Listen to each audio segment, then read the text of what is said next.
No more room in hell. The dead will start a podcast.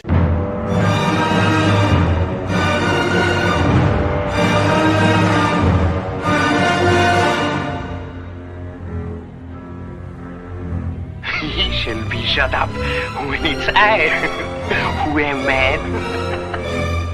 But nobody knows that excepting you and me. It's our little secret.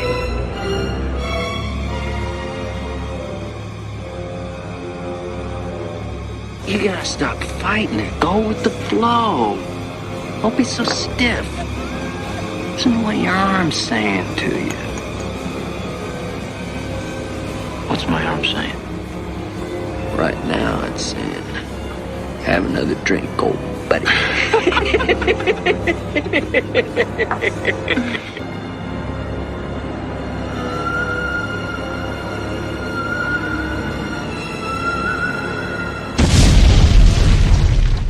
Hello, everybody, and welcome to No More Room in Hell number 41. This is also our first episode of 2022.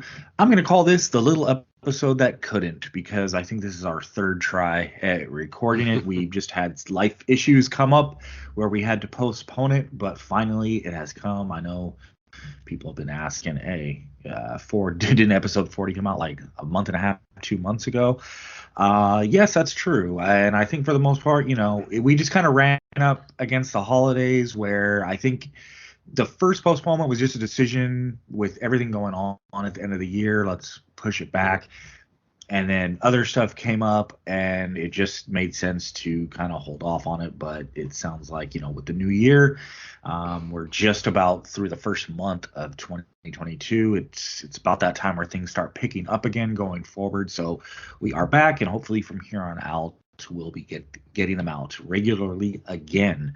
So this episode was my picks, and I can't even remember between the last time we put out an episode and now if we even said what movies we were doing on social media or what, because I know, Derek, sometimes you'll post coming soon with like the pictures of the movies, and maybe you did that when we were initially about to record. I did. He did it recently, actually. I thought you did it like within the last week or two. I saw you post Mad Love. Maybe. It's been a while. Yeah. So, so with that said, this episode we're going to be recording discussions on Mad Love and Body Parts, which of course we will get to in our final segment of the show. But let me start off by introducing the co-host, same as before. New year, same co-host. We'll start with Mr. Venom, Jerry Cortez. What's up, Venom? How are you doing? Greetings and salutations, body part swappers. Yeah, I am doing pretty good. And even though it's the same co-host, Mike, since it's a new year, I've developed a new kind of hate towards you. So, there's that. Nice. It's called development, character development. There you go. It's my arc. In. I'm only at the start of my character arc, so we got years to go. See, now that you're doing more shows again, it just reflects how much you hate me, because you're like, oh, see all these other co-hosts that I don't hate. It just shows me how much I hate Mike. All right. Well, the other co-host on the show should be familiar with everyone as well. It's Derek. What's up, Derek? How are you? I love you, Michael. Oh, look at that change of pace there. Really? What's going on here? Yeah. I'm in a good mood today. Nice. Good, man.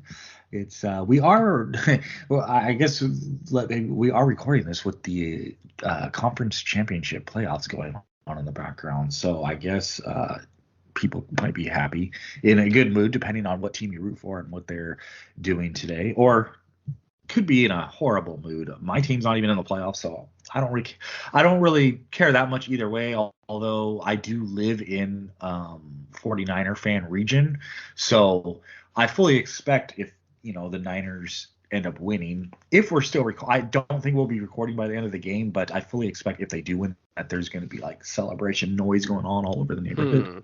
Let's see. I live in LA. I wonder if there'll be noise here if another team wins. You live in LA, so everyone just decided they like sports like this morning when they're like, oh, our teams in the No, playoffs. we got lots of Rams. I am not personally a Ram fan. Anyone who knows me knows I'm a solid Raiders fan, tried and true all my life till the day I die. But, with the Raiders eliminated by the Cincinnati Bengals, who, by the way, punched their ticket into the Super Bowl today. Congratulations, Cincinnati. Since the Raiders are out of the playoffs, I will support any Southern California team that's still in there. So, of course, with the Rams playing the 49ers as we speak, why not? Yeah. I would never consider myself a Rams fan, but whatever. It's something. Well, yeah, and I was gonna say there's probably still a lot of Rams fans holdovers from when originally before they left LA.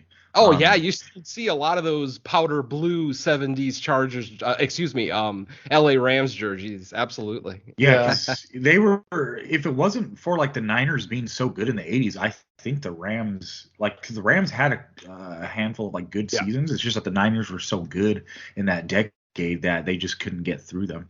Yep. Yeah. In my state, it's like, yeah, but maybe next year. and haven't you had enough? You've had enough over there. Hey, I'm not even that angry because I remember living in a period when the Patriots weren't winning either. That was my childhood. Yeah, that was the 70s and 80s in Bill living in Connecticut. Parcells and fucking Drew Bledsoe years. Damn right. Oh, I go back to like Tony Eason when they went to the Super Bowl the first time in '86 and got destroyed by the Chicago Bears. Yeah, well, I'm used to it. I'm used to it. I don't get mad either. It's not like these other fucking people that we hang with. Fucking that team didn't fucking make it. Fuck the Patriots. Fuck them hard. Fuck them. Fuck them. It's not. I'm not like fuck Tampa Bay. Fuck them. Fuck Oakland. I'm not like that. I don't give a fuck. Yeah, I don't really hate anybody either, but obviously.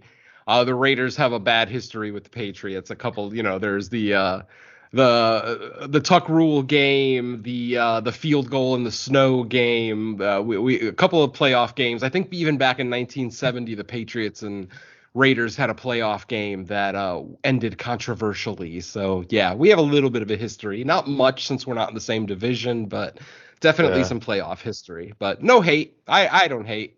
Mr. Venom doesn't hate much. Just bad horror movies. Oh yeah. Cool. All right. Well, we will move right along then to our kind of catching up segment with what we've been watching. Usually we limit it to 3, but we haven't recorded in so long. I imagine there's tons of just stuff we've been watching, playing, whatever since the last episode. So obviously we're not going to try to go on for hours about what we've been watching, but I really don't mind if we do more than normal. So Venom, I'll kick it off with you. Catch us up on. I guess we'll just make this like a what the hell have we been doing in the last month and a half segment? Because really, it's been a while. So give me something. Yeah. Let's see. Well, aside from stuff that we've been talking about on Fresh Cuts, because of course Fresh Cuts is still putting out our episode every week.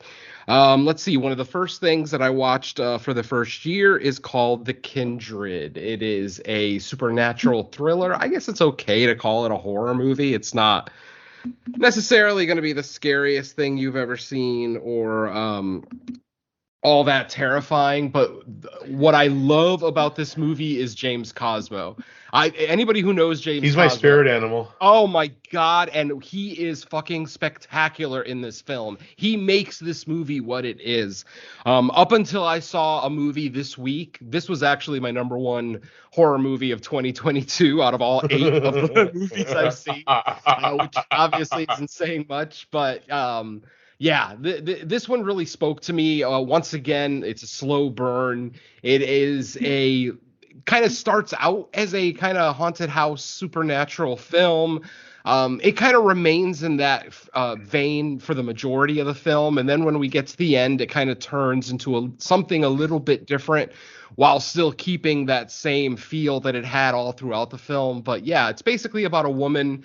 She's suffering from amnesia after waking up from a year-long coma.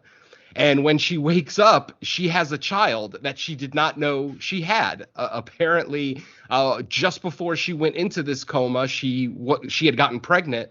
and had her pregnancy basically while she was in a coma. So, like I said, a pretty shocking setup to start with. And then it just kind of goes from there, where the woman, doesn't really feel comfortable with the child because, someone just handed her a baby when she woke up and said, "Hey, this is your daughter, enjoy."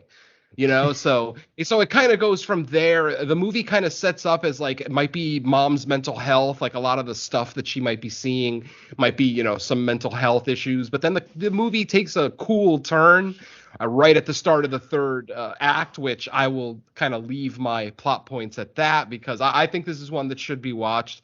It's not going to speak to everyone, folks. It's not gory. It's not, ultra scary or suspenseful. It's just a really good story, at least in my opinion, acted out by some really great actors. Samantha Bond plays our main female character. And then, of course, like I said, James Cosmo just absolutely owns this movie. So this movie is directed by Jamie Peterson and written by Christian J. Hearn. Not ultra familiar with either of those folks, but yeah, if you get a chance to check out this movie, ignore the 4.7 that it currently has on IMDb. That is just disgustingly low. I understand why a lot of horror fans might give it a low score because, as I said, it's a very slow burn. I thought the ending was satisfying. I thought that the finale was worth all the wait, but I know a lot of people aren't going to agree with that. So if you're a fan of slow burn supernatural thrillers, I can't recommend enough The Kindred. It is currently available on VOD, so check it out. I'm going to assume neither of you gentlemen have seen this one yet. No, but it sounds like a crazy version of Mark for Death. Potentially, I could kind of see that. Yeah, I haven't seen it yet. I remember you mentioned it either when we were doing Fresh Cuts or just like an off podcast conversation, and I kind of I have it on the list. I wasn't sure because since it seems like most of the thing or anything that was like potentially going to be theatrically released at this time of the year got pushed back. So I was like, well, if we end up rotating that in for Fresh Cuts, I'll wait to watch it for them. But now that we're starting to get like a pile up of more things available, if I might just go ahead and watch it regardless because there's a chance we just don't even cover it on Fresh Cuts because there's so much to choose from now. But and I remember, I can't remember when I saw or when I was at the theater I got a trailer for it, or if I just remember saying it was getting like a very, very limited release. Because it was never in the theater here, but I assume maybe down there you got like very like a week of screening or something like that. I'm not sure, but it probably played in some heroin addict filled theater here. Probably. Oh, here in LA, definitely. A homeless guy pissing in the aisle. Yeah, I guarantee he saw The Kindred. Yep.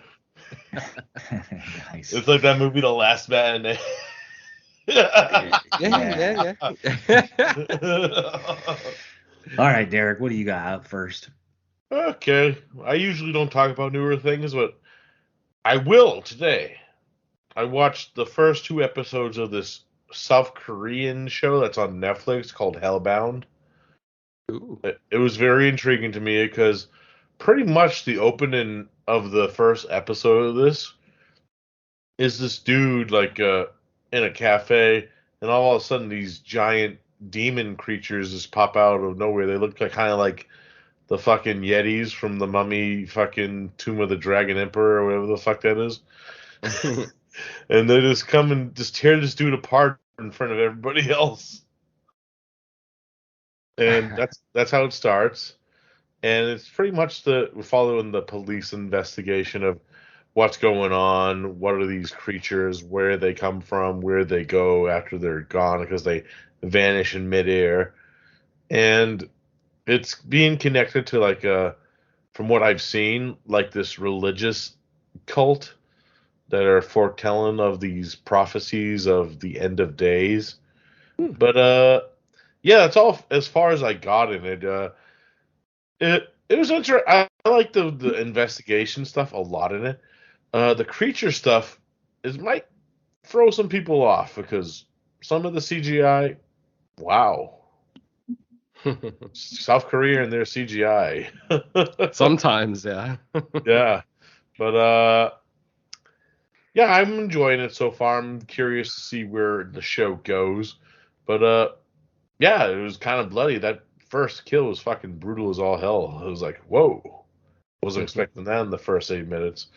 But yeah, it's Hellbound. Check it out. It's on Netflix. Nice. I'll check it out. Cool. Yeah, I've definitely heard about that one. And there's another. I thought there was another. Yeah, horror something like series My that, Friends just Are All started, too. Dead or something, or Everyone There's I a Know bunch of Is Dead. South Korean shows on there that I just There added is, to. yeah, that's true. Yeah, it's But, funny. so- Ever since Squid Game blew up, now it's like all the other Korean either zombie or just horror shows, they're like suddenly moving to like the front page, where like before they might have been on there, but like tucked away somewhere that you had to seek them out or already know that they were on there. But now it's like, nope, we're gonna start featuring these because maybe they'll blow up and be super popular and drive subscriptions. Yeah, for sure. Like All of Us Are Dead is the one I'm thinking of. That also dropped on Netflix, and it is also a foreign zombie series. Okay, I'll have to add that because I didn't see that one. But I did add like it looks some kind of science fiction show with the dad from Train to Busan in it. Like, Oh, nice. yeah, so I'm gonna watch that one because I'm like, oh, I know that guy. Nice. All right. So first up for me, it was going to be brought up regardless, but I'll bring it up first because Derek kind of referenced it really quick, and that'd be the last broadcast. I'll probably list off a couple here just because something that usually ends up happening every January is I do what I call like the previous year catch up. Stuff that I didn't see in time to even consider for my list. I'll go back and try to grab. So Last Matinee is one. I really liked it. Yeah, slasher, good gore. It's kind of like the no frills stripped down version of a slasher. There's not a bunch of fancy stuff going on. It's just kind of like your classic setup in a theater where someone shows up and decides to start murdering people, and that's really all you need for a slasher. Not that certain ones can't go beyond that design, but do that well and I'll be happy. And I thought Last Matinee did well, along with a great score that I really enjoyed. Another one that I caught up on that I didn't get a chance to see last year was Broadcast Signal Intrusion, which was pretty interesting. It was good. I don't know. It probably wouldn't have made my list, but I did like the concept, and we're starting to get more 90s time capsule stuff, and this one kind of takes place in that. Almost kind of had like a semi-video drone feel to it. Not so much with like the body horror stuff, but the concept of like, oh, I saw this tape online. And the cool thing about this is it deals with the internet, but like the very more early version of the internet, since it's taking place, I believe, in either 98 or 99. So the internet is there, but it's not the internet of today, where there's really no mystery or mystique to the internet anymore. It's just, it's a commodified product now. Everything is advertised and catered to everyone. But back then, it was much more of like a quote unquote jungle where like you logged into it and you didn't really know what was coming your way. Every day it almost felt like something new. Not that you don't get that necessarily anymore, but still. So yeah, basically, the guy finds the video. I believe he's hired to like figure out a mystery of what's going on behind the video, how it created, a missing person involved, all that kind of stuff. So I like that one a lot. And then the other one I'll kind of lump into my catch up of 2021 is The Trip, which is kind of like a horror comedy, dark comedy that's on Netflix. It might actually even be a Netflix original, like produced by Netflix, but don't hold me to that. I can't remember when I started it up if it flashed like the Netflix original. But this one is basically like a married couple goes to like a cabin retreat with the intention to kill each other, and it's done in a comedic way. It stars the actress. She was in Prometheus, and I believe wasn't she also in Girl with the Dragon Tattoo way back in the Naomi day? Rapace, the chick from Lamb. Yep. Yes. You're right. Yep. Probably most recently, yeah. Besides this one, she was in Lamb. So she's the lead. I don't think I recognized any of the other actors in it, but still, this one was pretty funny. It is longer, so saddle yourself up for a longer running time, but well acted, good story. There's Bill Murray where it went. I wish. So yeah, those I would say definitely out of the three, Last Matinee probably would have the best chance um, of like nudging onto the list. And when I was watching it, it almost made me feel like, man, I need to do like some type of side, like one time a year, some point at like in January called like the top 10 revised or the best of the rest list, like so all the stuff that you didn't have time to see, but like you like it so much that you like feel bad that it's on the list. But I don't really want to go around and change my list after the fact, but it's like you still want to acknowledge like, wow, this was really good and it could have been considered. So maybe next year I'll come up with some way for Fresh Cuts to do like a best of the rest side list or something. But plenty of time to worry about that. So I'll rotate back to Venom. What else you got? All right. Well, the next movie I'm going to talk about is a film that actually does not come out for another week. Here in the States, it's got a release date of February 8th, so literally a week from today. This is a very low budget, very independent production that is directed by Scott Jeffrey and Rebecca Matthews, but it stars Richard Bronze, who, if you don't know him, he is, of course, the discount Charles Bronson. I love this guy. I love that he knows who he looks and sounds like and is just he doesn't give two shits. I love it. So yeah, I mean, this film is called Exorcist Vengeance. I see the poster for this. Oh yeah, the poster's hysterical. But yeah, Richard Bronze plays basically a hard as nails priest who has no problem taking a swing at his possessed not victims, but the people that he's trying to help. Even when they're like a possessed little girl, oh, I don't care. He'll punch her right in the fucking face if she says something he doesn't like. He is a no-nonsense priest to the point that he even carries a gun. Yes, my friends, this is Charles Bronson as a priest. I don't care. You can't convince me otherwise. He's a death wish. Exactly. It's the Exorcist death wish, if you will. I don't know, but yeah, I just. If you go into this because I've already explained it to you, it's shot on video. It's very, very cheap looking. Don't look for any kind of great effects or, anything too compelling there. It's not the scariest movie. Very honestly, for an exorcism movie, not really a whole lot of tension involved except during the exorcism scenes. But really, otherwise, it's definitely a kind of a character-driven film. The supporting cast isn't bad. I don't know that there's anybody of name in there. I didn't recognize anyone, but I thought for an incredibly micro-budget film, I thought the performances were pretty solid. Like, I didn't really roll my eyes at too many of the line deliveries. I famously will make fun of actors and actresses when they pretend to be possessed and do it poorly. And honestly, I didn't really have too much problems with the girl, the possessed person in this film. So, basically all I could say is I wouldn't recommend it to your average horror fan because, like I said, it's incredibly cheap looking. Like as soon as the movie starts, you see that it's shot on video. It's very cheaply done. It looks like it's shot in someone's kitchen. You know what I mean? So if that kind of stuff doesn't impress you, then it's not the film for you. But if you're into low budget horror, especially when they try to make it, solidly try to make it in the vein of a bigger budget Hollywood film, I think you're going to enjoy this. It's a very charming film with some good performances. Like I said, it's not going to rewrite the exorcism wheel by any stretch of the imagination. There's nothing in here we haven't seen before as exorcism fans, but it's a quick, I think it's only like 85 minutes long, so it's not even 90 minutes. If you're a fan of this subgenre, which I absolutely am,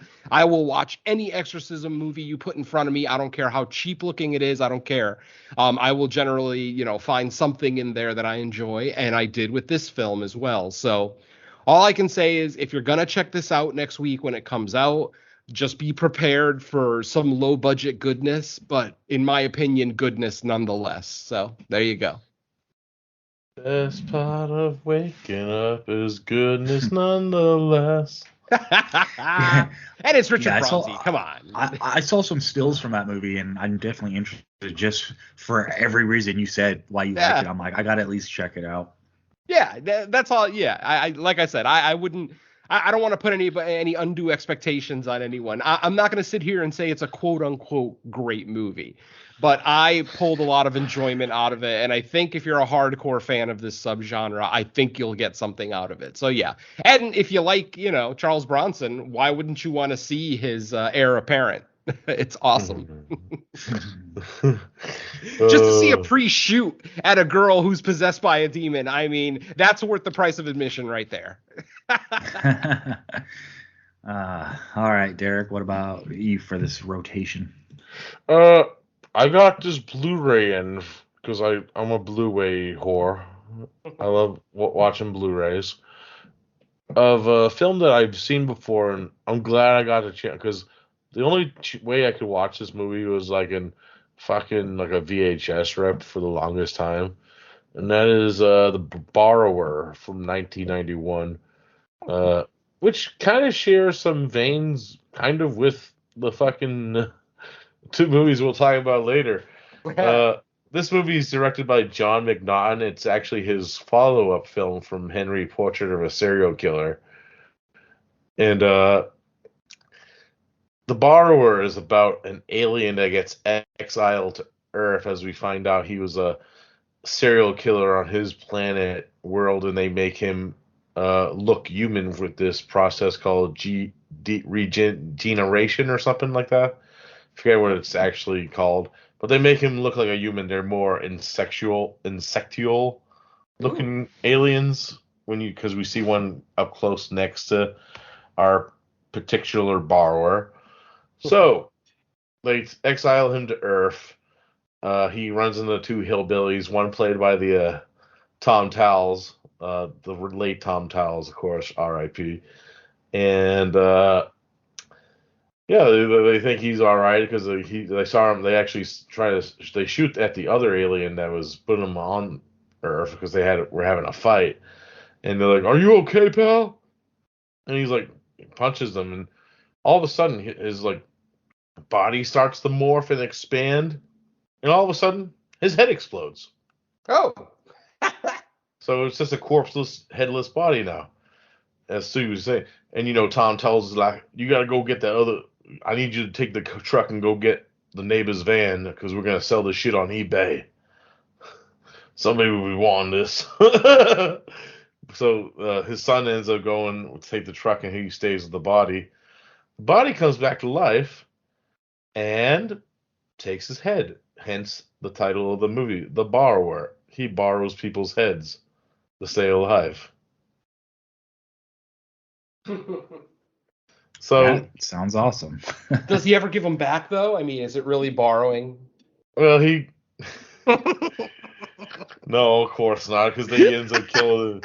But he ends up having to switch a few heads, and it's actually interesting because then you see like these character actors like Tom Towles and Antonio Fargas, Nice. Plays this homeless guy named Julius later in the movie, actually kind of play two different roles in the movie because they end up playing the characters that they're playing, and then they end up playing this alien as well.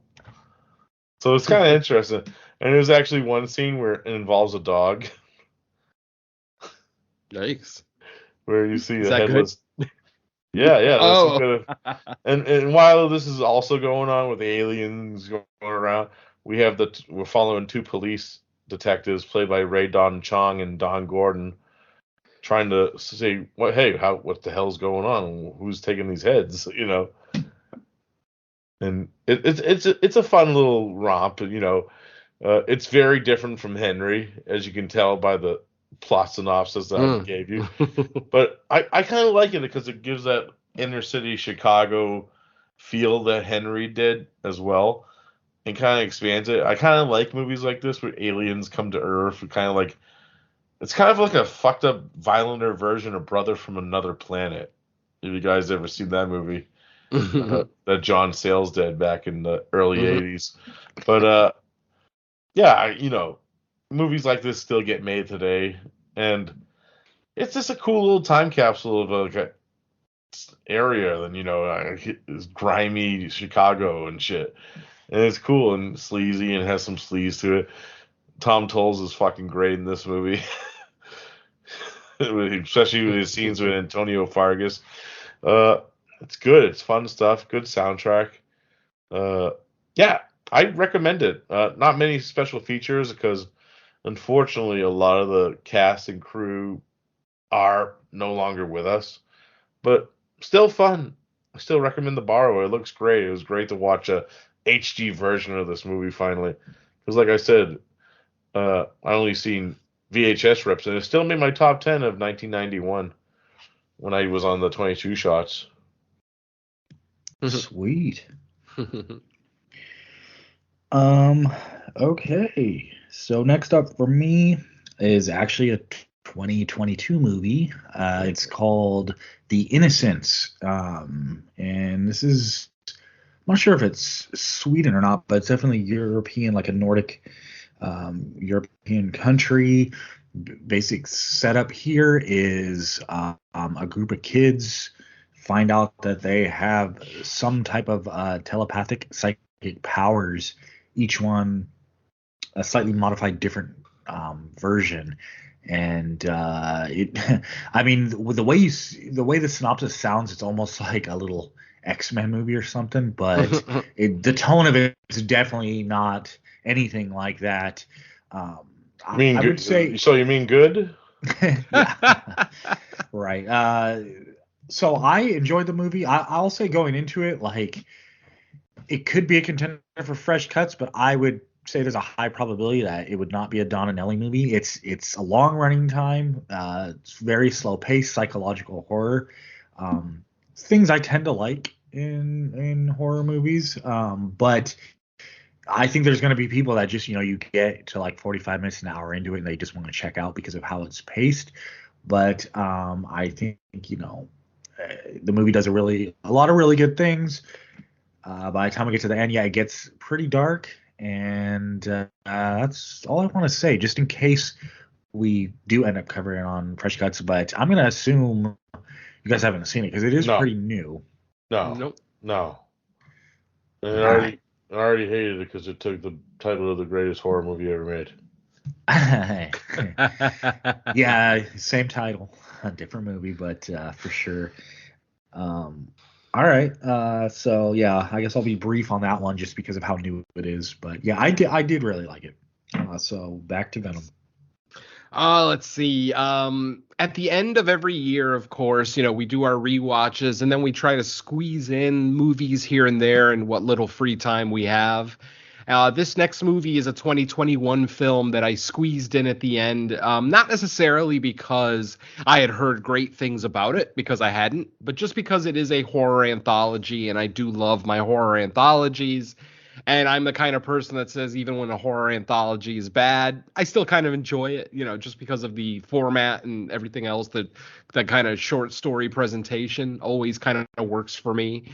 Kind of feels like campfire tales, if you will, from, when we went camping as kids. So anyway, this particular film is called Grave Intentions. The wraparound for this movie is basically a voodoo witch, basically in her parlor, putting spells together and enchanting amulets and things like that. And basically all the segments, what all the segments have in common is exactly the title of the movie. They're grave intentions. Basically, each short has, an intent. Someone had an intention in the movie either to do something good or evil, and regardless, it ends up backfiring on them, and they, of course, end up getting punished for it. So, it kind of is a morality tale type anthology. And honestly, folks, unfortunately, I have to say that, yes, this is one of the bad ones. This is definitely not one that I would recommend. The stories, for the most part, are fairly drab. There's like the story. One is called The Bridge Partner, where a woman is new to a bridge club. She ends up being the odd man out because they had an odd number of club members. She doesn't have a partner. So she's about to leave, and then she ends up meeting a mysterious woman shows up at the last minute to be her bridge partner, who may or may not have different intentions other than bridge. So we'll leave it at that. Like I said, there's a story of a girl who rescues a stray cat, and wherever that stray cat goes, kind of evil follows. So, through that girl's good intentions of helping a stray cat, she's kind of put through the ringer. But the one segment that I really, really wanted to talk about, because I loved this segment. Now, for those who don't know me very well, you got to know that I am a very petty and vindictive person. And when someone has been wronged, I am strongly in agreement that that person needs to be punished. The segment in question here is called The Disappearance of Willie Bingham. Now, this segment, I'm not going to talk too much about it because I feel like a lot of people need to check this segment out. Even if you don't check out the entire movie, check out this segment. Basically, a man is charged and convicted of the rape and murder of a little girl. And in this world, the world of this short segment, the families of the victim get to dictate the punishment to the guilty party. So, let your imaginations kind of run wild with that there. So basically what happens is the family decides to put the murderer, the rapist and murderer, through a series of surgical procedures. And I'm going to leave it at that, folks. So hopefully that kind of, tempts you enough to check this out, because like I said, it doesn't go where you think it's going based on my description right there. Some people might think it's like a Skin That I Live In type situation with like a sex change or something. Nope, totally different. But the point is, this is such a satisfying segment, and just how it ends, for people like me, like I said, if you're as petty and vindictive as I am and feel that all rapists and murderers should, basically be fucked to death on public television, this is a segment for you. It is just so satisfying that I can't speak enough good things about it. It may not be the best made, segment necessarily, or the best looking or the scariest. It's definitely not the scariest. But the point is, it was the one that I derived the most pleasure from. And ultimately, it was really the only segment that I walked away from this film really, really enjoying. So like I said, that's Grave Intentions. It's sitting at a 3.9 on IMDb right now. And honestly, I can't disagree with that score, except for the segment, The Disappearance of Willie Bingham. Like I said, if you can just check out that segment and just ignore the rest of the movie, rock on. I think it's either the second or third segment of the film, just in case this thing ever drops on streaming or something and you don't want to sit through the whole thing. But, as I said, just like as I said about horror anthologies earlier, even when they're not that bad, for me, they're still watchable. Like I said, I was still able to derive some enjoyment out of this, but it's not going to get a strong recommend from me. So that is 2021's Grave Intentions. I have no idea where it's available now. I know it was on VOD at the end of 2021. Who knows? Maybe it's on Tubi or YouTube or something, but I'm sure it's not going to be hard to find if you really want to see it. But like I said, not a strong recommend from me. No. All right. Let's see. Derek, what up next? Well, I don't know if this would technically be a horror movie, but I did watch a new movie that I got in the mail from SRS Cinema. I posted about it, and it's titled Nezera 1964. Oh. Which might be more in line with something like Creature Comforts, because Nezera 1964 is a biopic about the making of the movie Nezera, which was never finished. It was supposed to be Daiei's first big giant monster movie to compete with Godzilla. And, they were using real rats when they were filming it. And they had to shut down production because it wasn't working out for them. And all of a sudden, if you know the story, somebody was like, I have an idea of another monster we could do. And we use the same sets about a giant flying turtle. As we all know, we actually talked about this on the very first episode of Underwater Kaiju. Yep. But it's a very interesting, low-budget, crowd-funded movie about this story. It only runs 55 minutes, it's fast-paced in that sense, but also you kind of want a little bit more from it in that sense, too. They could maybe expand more on what was going on and, more history lessons, get more character development. But there's some fun character stuff, like the head of Dai Studios is pretty fucking hilarious in it. But it's fun for what it is, for like a low budget Indiegogo / like Kickstarter crowdfunded project. It's not bad. It's kind of well made, and it's a love letter to the story and the history. And they actually do like a giant live action kaiju nezera. That's, spoiler alert, not part of the actual movie. It's actually some visions that the head of Dai is having at the time. But also, they actually do like show like a little model of the creature earlier in the movie too. But it's pretty fun. Yeah, SRS Cinema. I think it's got like a exclusive Blu-ray to their SRS store right now. But you could also pick up a DVD copy down the line when they release on DVD later on, like, which they usually do with a lot of their newer titles. They do like the exclusive Blu-ray first, and do like the wide release DVD version, which is interesting. I get it for like a smaller company like SRS why they would do something like that, but it's still cool stuff. Nice. I will definitely check that out. That sounds right up my alley. Yeah, hey, me too. Yeah, SRS putting all that giant monster stuff out. They just put out like the Great Buddha Arrival, which I have coming in. Wow. Yeah. All right, next up for me is a movie called Block Island Sound. Have you guys seen this one? Oh yeah. I lived it. It has the guy from 99 Cameras in it, right? I lived it. Yes, this one was pretty good. Another psychological horror, I think. I guess I would classify it as that. So right off the bat, it won't be some people's cup of tea, but I really liked it. I liked the kind of mystery and intrigue of what exactly was going on.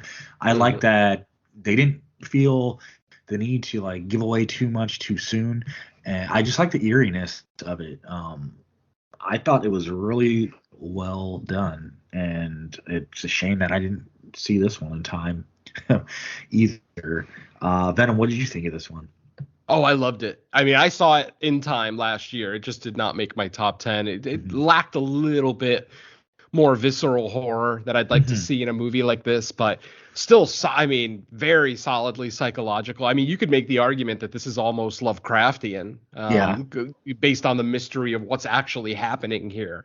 And of course, if I can see Lovecraft in something, I almost instantly love it. So yeah, I had a really good time with it, and it's a beautiful movie. You can watch it in 4K on Netflix right now if you have a Netflix 4K account. But yeah, it's a very well-made movie. Definitely not for everybody. A little slow-paced, maybe not the big payoff that a lot of people would want to see in something like this, but it worked for me. I liked it a lot. I did too. Nice. It was pretty good. 3 for 3. I lived it. Oh, did you? Tell us more. I lived it. I beat up the giant jack dude from 33 Cameras. Oh man. All right, Venom. Back to you if you got keep going? something. I mean, we can keep going for a while, but I'm wondering if we're boring any people yet. Okay, so let's see. Going back to some 2021 stuff that I had missed, and this one actually came out in very early 2021, like February or March. It's something that I know a lot of people were talking about. A lot of people were really high on it when it came out, and it's just something that I just never got around to watching, and that is Lucky, starring Bree Grant, of course. She actually wrote this film, go figure. This is a movie that a lot of people, and I will say, I mean, a lot of women were praising this film because, I mean, if you really dig deep on the commentary in this movie and, what this movie kind of is a metaphor of, then, I appreciate that part of it. Like I said, anybody who listens to my shows knows that I appreciate social commentary, and I appreciate the commentary of this film, but I'm going to say this movie was so goddamn frustrating for me. Just every single, basically, for those who haven't seen it, it's the story of a woman who is attacked every night by the same by the same killer. Basically, a masked killer is breaking into her house every single night. Even if she kills him, even if she somehow gets the upper hand and kills him, his body will disappear, and then he will attack her in her home or wherever she is. That's the thing too. Not just in her home, it's wherever she is. He will attack her, basically trying to kill her and anybody else who might be around. So, obviously that's an odd description from the start. So, that there's a psychological aspect to it, right away. But when we get to the end of the film and I kind of understand, okay, what this is a metaphor for, I did enjoy it. I'm not going to praise it the way a lot of people did, saying that it was a incredibly, one of the most important films of the year. I can't go that far. But for me, it was more because of the frustration, because every time she gets the upper hand on this individual, she doesn't seem to ever care about taking the mask off. It's like, wouldn't that be the first goddamn thing you would do? You're a woman who's basically alone, being attacked every night. You finally get the upper hand on this person, and then you don't take their goddamn mask off? I'm sorry, folks. See how easily pissy I get? But the problem is she does that like 6 times in the movie. Like, at no point in the film does she think, hey, let me take his mask off and see if maybe I know who this person is. Maybe I can go to the police with new information. Nope. She just gets the upper hand on the killer, turns her back. By the time she turns back around, the body is gone. And the next day, it's rinse and repeat, basically. So, but like I said, there is commentary here. I feel like, yes, if you're a female horror fan, you absolutely need to see this film. But I was just so frustrated throughout the film that I couldn't really get behind, May, our main character, May. And when we got to the end, I understood the message. It just didn't impact me as much because of how frustrated I was throughout the journey. So, anybody who praises this movie and says that it's one of the best of 2021, hey, rock on. I wanted to like this movie that much, but just, when I find myself getting this frustrated with one character, just umpteen times, throughout a film, it's hard for me to look back on that film and say, hey, yeah, that was a good movie, even though this is objectively a good film and it's something that most people in our genre should check out. It just didn't work for me. Like I said, if you're easily frustrated by horror character decisions, this may not be the film for you. But if you can get past that to kind of get to the meaty center of what this film is actually trying to say, then yes, I think you'll enjoy it. And despite me not saying that it's one of the best of the year or not praising it, I still am saying it's a very, very good film. It really is. It just didn't work for me, like I said, just because of my frustration watching it. But otherwise, I'm sure many people saw it and liked it. I assume at least one of you guys saw it, right? I didn't like it at all. You didn't like it at all? Oh, that helps me then. I don't know. It was kind of like, maybe I gotta give it another watch. I wasn't feeling it. I hear you. Yeah, in the middle of your rant, I almost thought you were talking about the new Scream movie with the "why don't you take off the mask" thing. Oh yeah. Well, that's turning into a horror trope for us now. Not taking the goddamn killer's mask off when you have a chance. Oh, I don't want to see the new Scream movie now. Then Jesus. Just because it upset me. I was just trolling. I didn't even see it. Like. Oh yeah. Well, I mean, it's a Scream movie. I mean, there's always going to be that. Will he get unmasked? Won't he or she get unmasked? Blah, I'm just curious if it ends with Creed. Oh man. That's all I care about. Scream movies. prepare to be disappointed. Oh, it's like when I watched H2O and Scream 3 back to back. That was the greatest experience ever. Oh God, you survived. With the arms wide open. Oh no. So yeah, folks, Lucky, good movie, just not for me. I'm sure many of you are going to like it more than I did, but so I would still recommend it. I think it's definitely worth a watch. It's an hour and 23 minutes. It's a quick watch, so, thank God for that, but it is solidly a good film, so check it out. Cool. All right, you got anything else, Derek? I do. I watched the 4K of the 1970s version of Invasion of the Body Snatchers. Ooh. I loved it. I've seen it before, but I Yeah. love I was like, the transfer is amazing. It looks fantastic. Kino did an excellent job with the transfer of this movie. Uh, like, what can I say? It's Invasion of the Body Snatchers. Classic. Yeah, it's great. Spock's in it. The greatest actor ever, Jeff Goldblum. That's for you, And Moods. and then we even have the iconic, uncredited, in the creepiest role ever, Robert Duvall as a priest swinging on a swing in the beginning of the movie. No, I'm like, what the fuck? He was bored. He figured he'd do a quick appearance. I know, and he's next to. This is creepy because he's next to like 3 kids. Oh, yikes. But if you haven't seen it, it's great. It has great cameos by Kevin McCarthy, and who's of course the star of the original movie, and the director Don Siegel comes as a cameo too, as a cab driver. Mm. Good effects. I really like it a lot. Very, very cool. Haven't picked up the 4K yet, but that's definitely one I will get. I love that movie. I love all versions of Body Snatchers, obviously. The original, I adore the original. Got a chance to review that on the horror cast, and yeah, it just refreshed my memory on how much I really love that film. But yeah, almost every version of that series I like. Besides the Daniel Craig one. It's not good, but there's bits of it I liked. It's been a while. Yeah, that's the other thing too. I haven't watched it in a while, but I do remember just not outright hating it, like every single scene. I remember some parts of it being decent, but overall not the greatest experience. No. Yeah.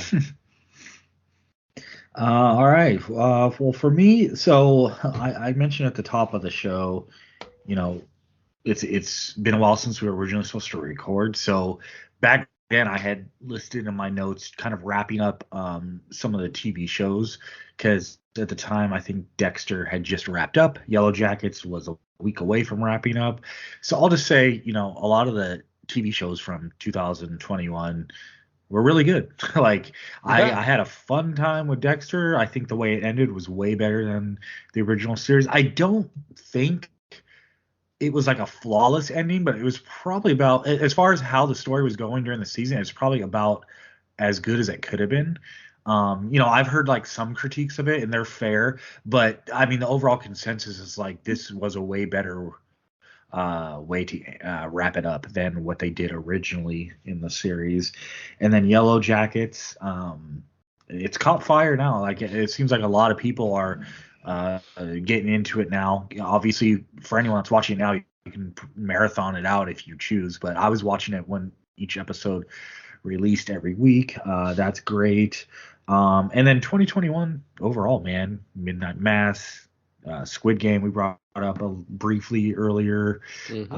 Archive 81, just started that one. I'm not even that far into it, but that one's cool so far.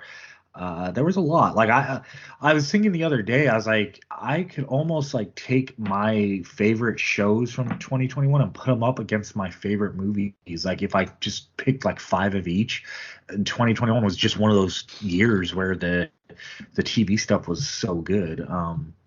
But I watched the documentary Hail to the Deadites, which I think is on Shudder. I think that's where I saw it. That was fun. That was good. Yeah, I mean, for those of us who have been fans of that franchise for years, I would say there's anything necessarily new, but it's always cool when you do a doc on like the fandom surrounding movies, just for the fun of it. What else? I watched a movie called Arctic Void. Have any of you guys seen or heard of that one? Heard of it, but don't know anything about it. Just brief synopsis setup on that one is 3 guys, they get hired to do some type of, I think it's like a documentary film on a ship in the Arctic, and I hope it's in the Arctic. Yeah, that'd be pretty ridiculous. It's shot in San Francisco. If it's like a cruise around Madagascar or something. But so basically, they're on the. It's not really a cruise ship. It's like I would almost say like a smaller yacht type boat, and I think it's like on the second or third day that they're out there. Everyone on the boat disappears except 3 guys, and it's them trying to figure out what the hell happened. So you can imagine like anything with that setup, there's always going to be like the usual, like, oh, is it the rapture? Is it this? Is it that? So there will be like some of the familiar tropes, but I did like where it went and where we go and end up figuring out or finding out, what actually went on. So that one's out there for people to see if they haven't seen it. But I would give it an endorsement and say, yeah, go check Arctic Void out. And that actually pretty much got through most of my list, I think. That's all I have to. I mean, I could keep going, but I think I went over some of the best stuff that I've seen, other than the one I can't really talk about. But yeah, There's stuff I can't remember either. Let's be honest. Oh yeah, a lot of those. I'm sure I watched The Shining like 3 times in that time too. I just don't remember. I did too. That and the thing, especially yesterday. Oh yeah, that thing 4K. Ah, so pretty. Yeah. I have written, so like I'm scanning over my notes. I have written down, which is like old news now, but Alan Wake 2 got announced. We talked about that the last show. Did we? I don't remember. No, you know what? Yeah, we did. Maybe it got announced, but I think the reason I wrote it down is because they actually gave a little more details that they're actually going to make it more survival horror than the original, like an actual horror game. Because the creator said while the first Alan Wake had like horror elements, it was still more like I can't remember what he classified it as, but he said this one was going to be like straight up survival horror. I feel like the first one was straight up survival horror. I mean, your only weapon is a flashlight. Yeah. And, I mean, I don't know. To me, that's survival horror. I mean, yeah, I actually got the remaster for PS5, and I played like a couple hours of it, and so far, at least, it feels like survival horror. Like maybe I don't know if it gets easier as it goes on, so maybe but I'm like, it feels like an old school survival horror. And it gets so psychological the deeper into the game you go. Oh yeah, you just like the first part when you're you park your car on the little boat and it docks you on the island and you go into that little cafe. I was like, did I just pull up in Twin Peaks? Like it was like just walking around the town before you really even get into it. I was like, this is cool. Yep.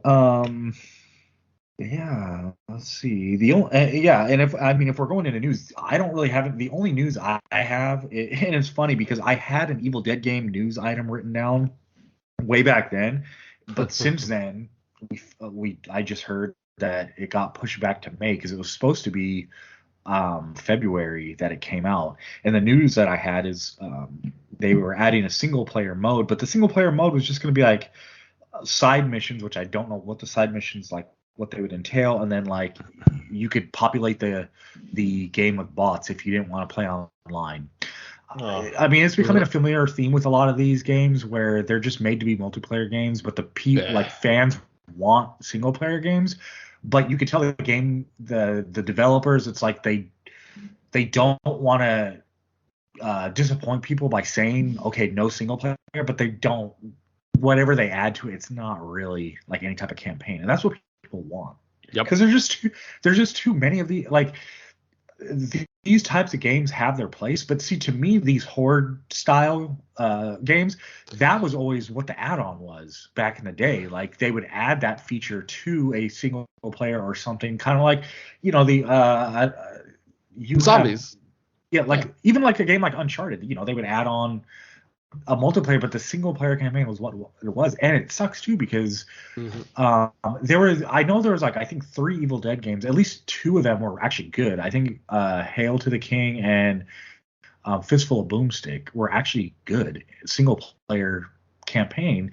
So I was really hoping we would get that for this new one with modern day systems, but it doesn't seem so. It's like that bullshit Godzilla game that came out for PS4. We're never gonna get a good Godzilla game. God damn it. Hell, some of the fucking Godzilla games are better for the fucking thing than that fucking piece of shit. Oh, by far. But What style of game was it? Was it like Rampage Light or something, or how did? No, it was just Godzilla walking through the fucking city, then a monster pops up, and you couldn't barely play as the other fucking monsters. It's fucking bullshit. yeah, it just wasn't thought out very well. At least the fighting ones were fucking fun.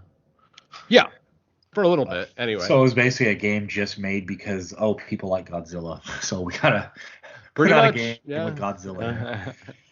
Same reason those stupid Burger King games got made. Yeah. Oh God. man. Either of you guys have any news or anything? Not really. I've seen Nah. a lot of shit, but I just can't remember. I didn't just have time to pull it up. Yeah, I mean, any news I have it was news in December. It's not really news in February. So I've seen news today, but I just forgot it because I was fucking shoveling all day. Ugh. Oh shit. Snow, yuck. That's the breaking news. Tons of snow where Derek lives. Oh yeah, Poor I should Derek. see it. I'm gonna build a castle out of some of the mountains we made. Oh No. Oh, nope, never again. Never again. How common is it where like you go shovel snow for pathways and stuff, and then like you go to sleep and you wake up in the morning and it's all covered again with snow? Oh, I had to shovel my stairs like fucking 35 times yesterday. Ugh, Damn, nope. that sucks. Yep. All right. Well, I guess if that's the case, then we'll take a break and come back with our main features for the episode, Mad Yes. Love and Body Woo! Parts. Yes, we'll be back after these messages, folks. Mad parts and body love. Yes. Peter Lorre's teeth are gonna be here soon. Yes. Yes.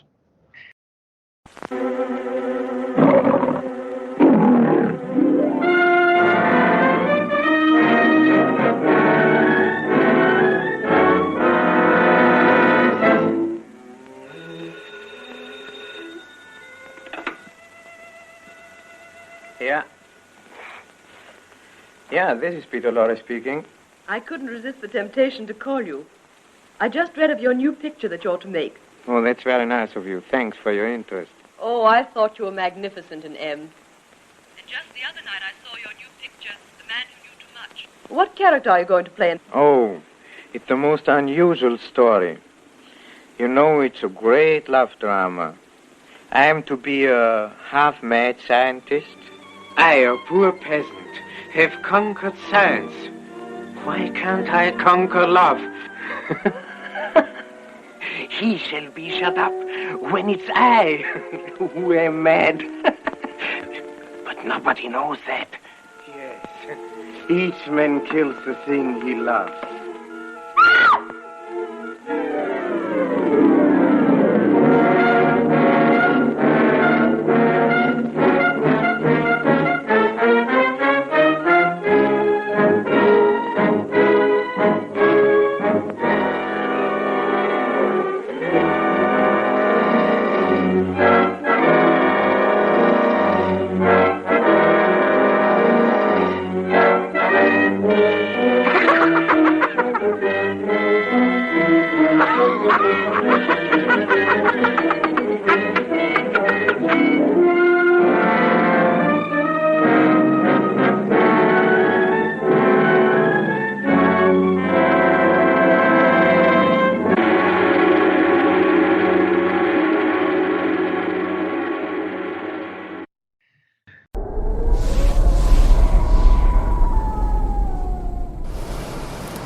I'd appreciate it if you'd send a copy to all the members and indicate that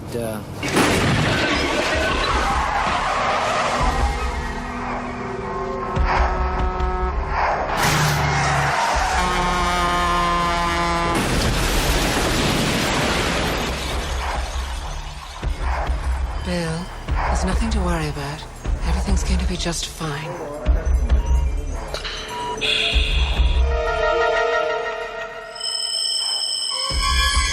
You lost your arm in a car accident yesterday. We've transplanted another arm for you. How does it feel to have someone else's arm? Dad, it's sort of gross. well, that's not how it looks. It's how it works, right? I think there's something the matter with me. Oh! It's the arm. Billy! What's going on? There's something wrong with the person I used to belong to. You have this guy's arm. You don't have his personality. I want you to run my prints. Any past record I had would show up on the printout, right? You put a killer's arm onto my body and you didn't tell me. That arm can't do anything you don't want it to. How do you know that? Where does evil live? Does it live in the soul? In the mind? Maybe it lives in the flesh. Maybe you got some kind of demon inside of you these days. Why doesn't anybody want to ask any questions about these operations? I hit my kid. I tried to strangle my wife. I have nightmares every night. I want this farm off! Don't you realize what I and my team have accomplished with that arm? Take the kids and go to your mother's. Don't act, just go now!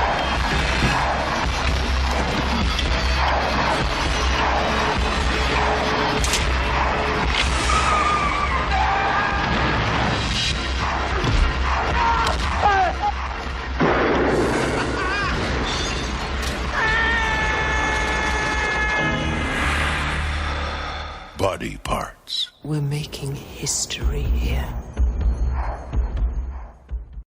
All right, we are back, and it's time to talk a couple of movies. So we will start with the movie from 1935. Yes, that might be I'm trying to think back on all our episodes, which is impossible to do on the fly. But is 1935 the furthest back we've gone? Because we have no aversion to older movies. We've covered plenty, from different eras, but 1935 might be For our show, yes, I would say, yeah. I've gone older on a couple of other shows, but here, yeah, 35. Okay.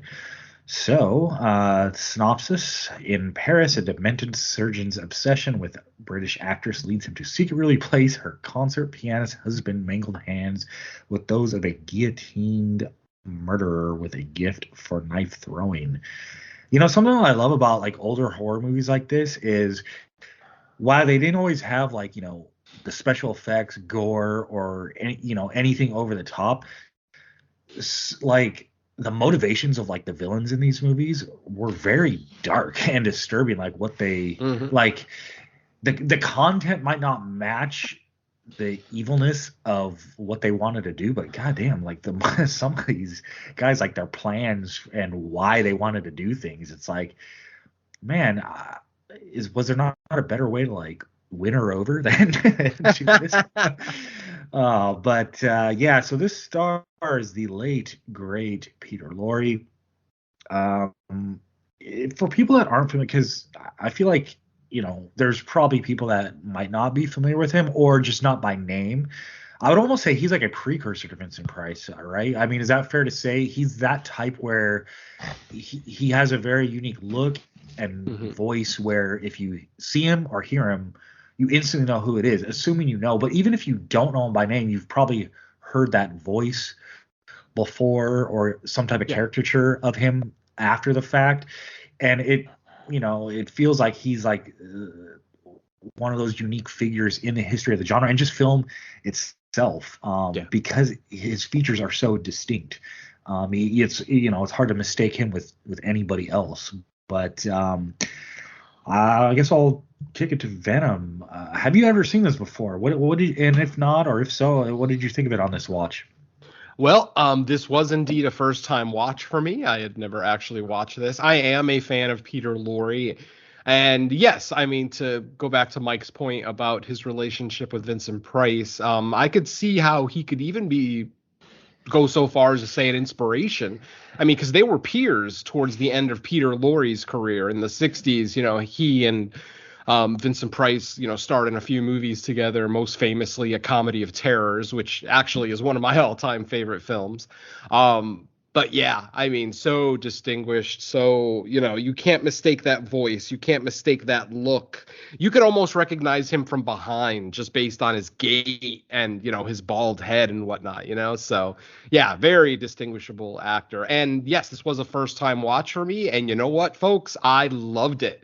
I am madly in love with this movie. No pun intended. Yeah, this was great to see. to go back and watch something from 1935 and to see the origin of a lot of horror tropes that are utilized today is just so cool. It's so refreshing to go back and see this and to think what audiences maybe, because as Mike said, the motivation of these villains, it had to be shocking to audiences in the 30s. They're not used to something like that where it's a kind of a psychosexual relationship that someone has, with someone who doesn't want that kind of relationship, so definitely something that maybe wasn't explored in film as much at the time. But yeah, this film, I loved every second of it. I mean, for this movie's an hour and 8 minutes. It is a quick watch. It does, even though it doesn't jump into the quote unquote action right away. We get some beautiful character development with Mr. and Mrs. Orlock, Dr. Gogol, of course, played by Peter Lorre. We get a hysterical housekeeper. Dr. Gogol's housekeeper is just wickedly funny. She's she does the stereotypical drunk old lady shtick, but goddamn, was it so entertaining. And her interactions with her bird, I think she had like a cockatiel, maybe. I'm not sure what kind of bird that was, but I just thought every scene that she was in, she stole the scene. She was just so entertaining, so active, for a big lady too. She's a big lady, but she's all over the place, running up the stairs, jumping up and down. Yeah, it's just a great performance by her. But yeah, even once you get into the mystery of it and the mystery of Rollo and, is Rollo dead? Is Rollo not dead? I loved every second of it. I will totally admit that the reveal got me. As far as, the question, when we finally get our answer of is Rollo dead or not, I'm like, oh shit, I didn't see that coming. Especially, like I said, in a 1935 movie. If it was a more modern movie, I might have seen that coming. But I didn't give enough credit to a film from 35 to actually do that and kind of swerve in a way that maybe wasn't expected at the time. So yeah. I liked our wacky American reporter. He was kind of him and the housekeeper were the majority of the comic relief in the film. He was one of those fast talking, noir actors. You could barely keep up with his mile-a-minute speech. He was always overexcitable. Just that, it all worked for me, except during Rollo's execution, where we finally see him act a little bit like a human and turn his head and act like he's going to vomit a little bit because Rollo basically plays a criminal in the film who's executed early in the film, and that execution is kind of the catalyst for where the rest of the film goes. So obviously, because we're pairing this with body parts, of course it is a body part swap movie where a character, a seemingly innocent character, is swapped parts with this serial killer Rollo, who was just beheaded as one of, and honestly that would have been one of the last executions by beheading in France, because I believe they finished the practice in the 40s. So to actually see a public, obviously not a real one, this is a film, but to see, a public guillotine execution, in an American film in 1935, again, probably not something American audiences were used to. So, and then, like I said, the final scene, I was very satisfied with how it ended. I was very satisfied that the hero of the film was able to use his quote unquote new abilities to actually save the day. I thought that was a cool little addition there at the end. I wish they would have done more with the end of the movie. One of my biggest complaints with films of this era is that they just end so abruptly. It's like, oh, the villain's dead, movie's over. And it's like, well, wait a minute. I want to know about Orlock. Like, is he going to keep Rollo's hands? Is he going to, is he going to, what is he going to do? Like, there's more to this story, in my opinion. Yes, Dr. Gogol is dispatched, but there are so many unanswered questions that if they would have even given me 5 more minutes, maybe show me somehow Orlock is able to play piano again, or maybe he gets a different hands. How funny would that be if he actually showed up with hands that matched him even less, but he's actually playing piano? It's just something like that. It's like the abrupt ending doesn't work for me. It probably worked for audiences at the time, but for me, I like that kind of epitaph scene, that final scene where it's, a little bit of resolution, because ultimately in this movie, killing the villain to me is only part of the resolution. There is still so much. The couple is poor. Like, do they get to keep Dr. Gogol's castle? Like, there's just so many unanswered questions that I would have liked to have seen a little bit more of. But the fact that the movie leaves me wanting more is always a good thing. So yeah, I've rambled on enough. So I'm just gonna say, yeah, I really, really enjoyed this movie, and this would be a purchase for me. This instantly turns into one of my favorite Peter Lorre movies. I really had a great time with this one. Yeah, and I felt like, yeah, that is one of the strengths, is like once we kind of get to his character, and he does spend a lot of time on him and his psyche and what he plans to do, and just they really don't shy away from featuring him, which is cool. Yeah, Jared, and one thing. Sorry. One last thing that I wanted to point out that I really appreciated about the film is that Dr. Gogol isn't evil beginning to end. Mm-hmm. He's actually a very admirable person at first. He's an absolute creeper throughout the entire film, but that's just his aura. That's Peter Lorre.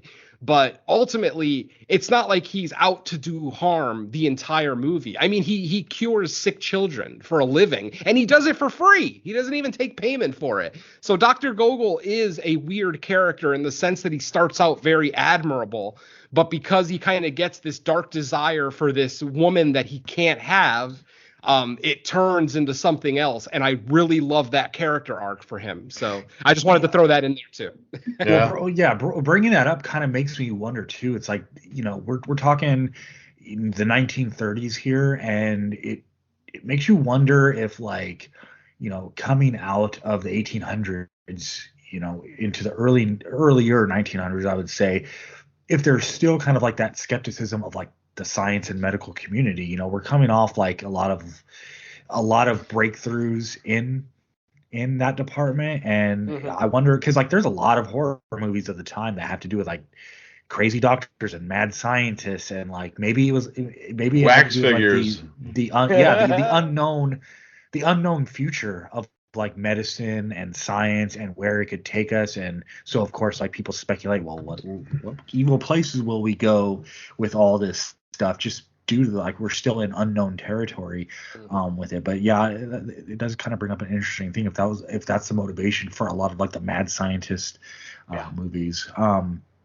So yeah, I'll kick it over to Derek. What did you think of Mad Love? It is beautiful. I really loved it. But yeah, I actually have heard of this movie before. I have never seen it before, because it's an adaptation of The Hands of Orlok, which, of course, there's actually a version of that from like the silent era of this story under that title. There's actually a few different versions of this story, more known under the Hands of Orlok title. But very interesting. Peter Lorre, I love. The first thing I could remember seeing him in was the Disney version of 20,000 Leagues Under the Sea. Yes. Yeah, I think that's the first thing I ever knew who Peter Lorre was as a person. And then later on with like The Raven and the Comedy of Terrors, like Venom said. Then I later went on to see like movies like M, and like his early work, like The Man Who Knew Too Much that he did with Hitchcock. But he's great, iconic, menacing. He's just a force. He's one of those actors where you're on screen with him, you're like, oh shit. But it's great cast in this. It's very interesting to see Colin Clive in a different role than I'm usually used to seeing him, because the only other two movies I've known him from was he played Dr. Victor Frankenstein in the Frankenstein and the Bride of Frankenstein from James Wheels. Yeah, so he plays Stephen Orlock in this, and he has a great character arc too. And my hands, they're throwing knives. Look at them. They want to throw knives. Yes, it's great. The first Peter Lorre thing I ever probably saw as a kid, it wasn't actually Peter Lorre. It was, I think, like a parody of him in Scooby-Doo. There was I think it was like Mr. Leach, I think it was, like in one of the episodes, because like I realized it when you hear the voice, it kind of sounds like it could have been him, but then you look at the timeline, it's like no, it wasn't actually him, but like the caricature, the features were like just like him, and the voice was close enough to where it's like someone doing an impersonation. But I was so young, I had no idea who Peter Lorre was at the time. It's more after the fact. It's like, wait a minute, that was like too close to not. Yeah. Yeah, they had to at least have knowledge of the guy. Yeah, I have a similar story in the sense that the first time I saw Peter Lorre was also in a cartoon, but it was in that I don't know if you remember the old Warner Brothers cartoon. It was a one shot. It was just like a 7 or 8 minute cartoon. It was Hollywood on the Town. And it was basically like all the celebrities of the time, like, Clark Gable and Cary Grant, and Peter Lorre was in that. And he I think he hits on a young Katharine Hepburn in the cartoon, and she slaps him or something. And literally that's the first time but it's very solidly Peter Lorre. It's drawn like him. I don't think it's his actual voice, because if it was actually the voice actors in that cartoon, it would have been the most expensive cartoon ever. Because literally Katharine Hepburn and Mae West, and just like all the great actors and actresses of like the time of like the 30s, 40s, and 50s are, basically out at a restaurant or like a jazz club or something. So I love that cartoon. I like cartoons like that aren't like, character based, like they're not a Bugs Bunny cartoon or something like that. They're just like a one-off with all the celebrities. I dig that. Yeah, check that cartoon out if you don't know what I'm talking about. I swear it exists. Yeah.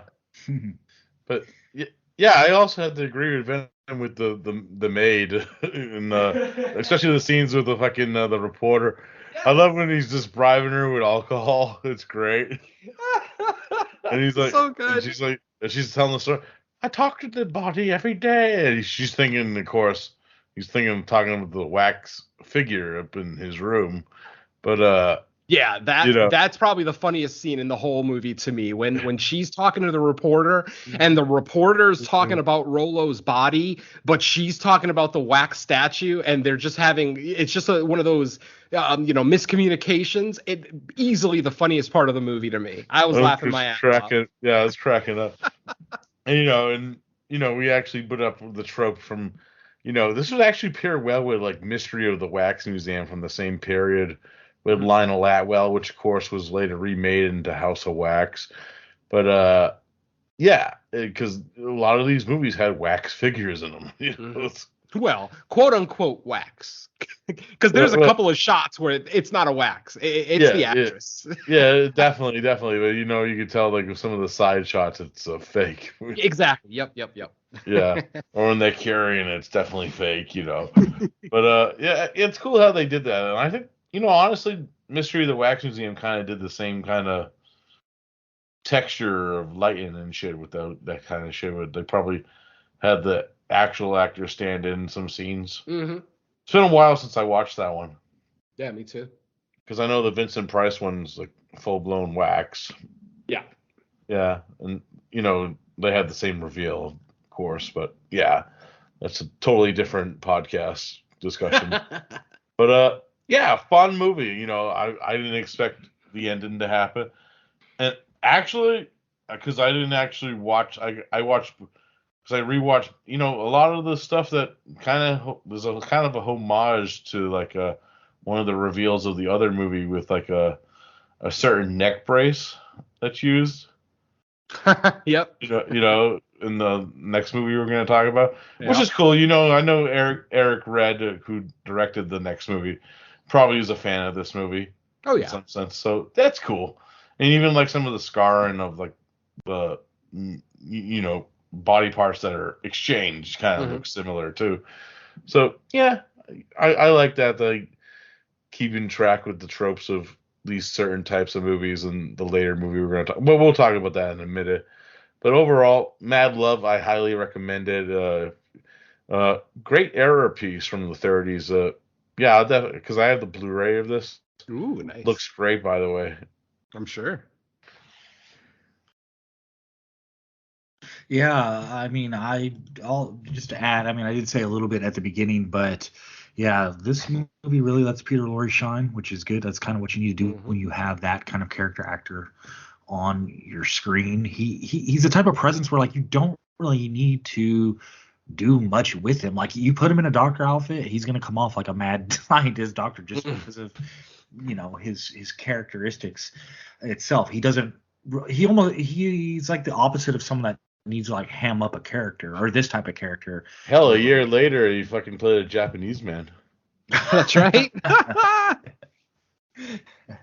Yeah.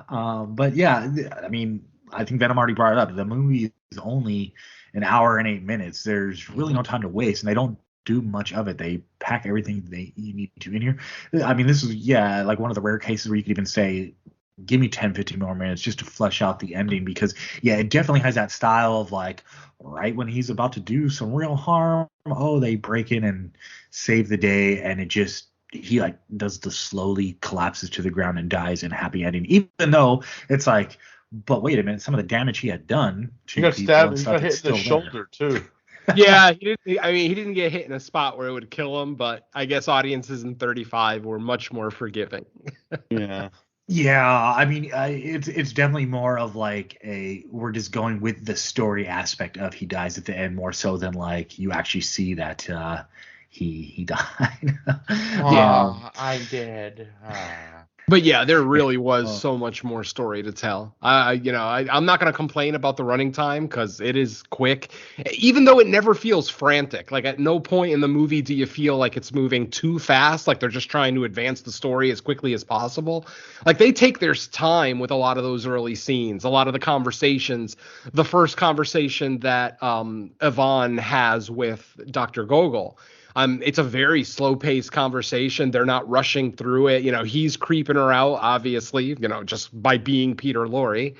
And then when they have a conversation later on at her house, same thing. They don't rush it. It's very well played out, but without feeling too incredibly slow and without feeling, like I said, like frantic, like they're just trying to get through the scene to get to the next one. So yeah, for a 68-minute movie, I think this pacing was near perfect.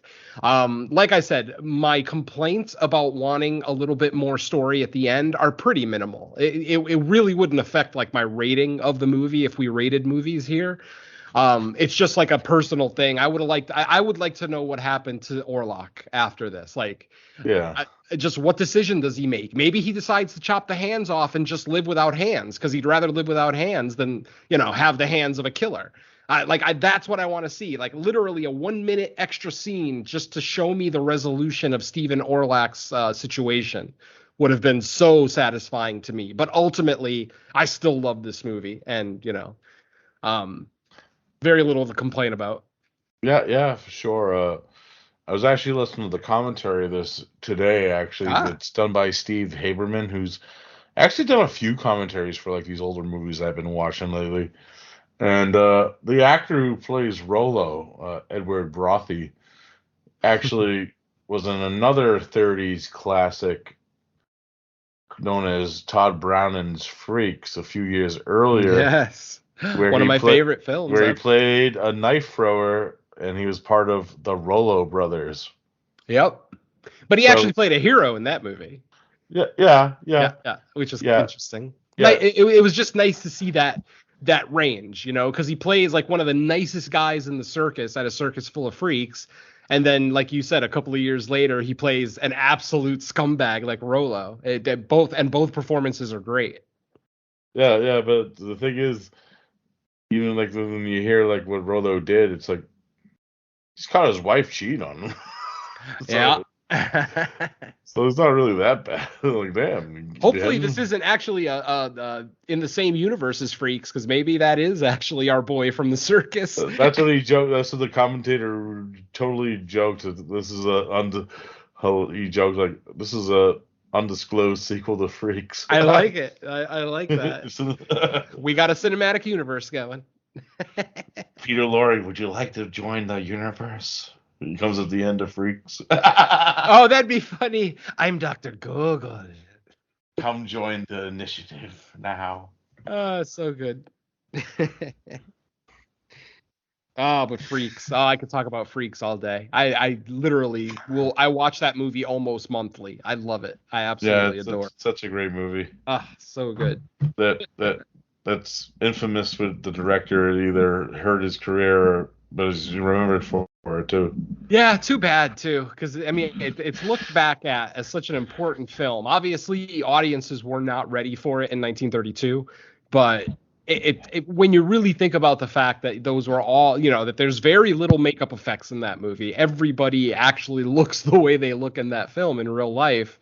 It was, such an important film, and honestly should be looked at much more highly, I think, just for the mere fact that Hollywood would allow actual circus freaks and actual humans with, physical disabilities and things like that at the time society would just turn their head away from. The fact that they're putting him in a big Hollywood movie. I mean, this is the director of Dracula, the director of Dracula's next movie. So he definitely took a chance. And even though in the short term, it definitely hurt him, because of it, he's one of my favorite directors. I absolutely love Todd Browning, and Freaks is a major part of it. And somebody find London After Midnight, God damn it! I want to watch it. God, there's got to be a 35 or a 16 millimeter of that floating around somewhere. Peter Lorre has it in his grave. We had to get it. Nicolas Cage has to fucking go on an adventure and find that damn movie. I would watch that. I would absolutely watch it. Goddamn. An adventure to lock the artifacts of film. Yeah. And also, the one last thing I'll say about Mad Love, I did like the effects on the hands. I thought they did a really good job for 1935 to make his hands look like they weren't his. Like, they were bigger. They looked like they were bigger than his original hands. They had the scarring there on the wrist area where the replacements was done. I just thought it looked really, it's subtle, but nice. Like, at no point do you look at it and roll your eyes and laugh at it. Just really, really well done. Just subtle and effective, and I loved it. And hell, it's like the only movie the guy's ever directed, too, I think. Yeah, exactly. And hey, for as much as Dr. Gogol turns into a, absolute madman, how progressive is it that his doctor's assistant is an Asian man in 1935? Dr. Wong. That's pretty fucking progressive. So we got to give him credit for that. Yeah. I know the movie's not in America, but any white man, any white European man willing to work with an Asian doctor in the 30s, he's got my support, even though he turns into a psycho. Oh, yeah. All right. Yeah. I think that'll do it for Mad Love. So we can transition right on. We're going to go from Mad Love to a movie that might just make us mad. Yep. We should have totally just trolled that whole review and reviewed the Drew Barrymore, Chris O'Donnell movie Mad Love. Funny. Oh, Lord. Yeah. So to pair that up, I picked another movie that has to do with body part being swapped, and that would be 1991's Body Parts. So my background with this movie, I haven't seen it a whole lot, but the very first time I caught like a little bit of this movie was my dad took us to the drive-in, and we were there for something completely different, and I don't remember what we were actually there for, but like it was like either the second or third movie of the night, and I just started like seeing clips of Body Parts in the background, and it was like catching my interest. I want to watch it, but of course, since you have the audio for the movie on your own screen, I really didn't know what was going on necessarily. I think this was part of the era where they wanted to make Jeff Fahey into a bigger star. Didn't necessarily turn out. It's just too bad he couldn't act. Damn it. Yeah, because I mean there was this, and I think or he just plays his character from Psycho 3, in every movie. Yeah. Oh man.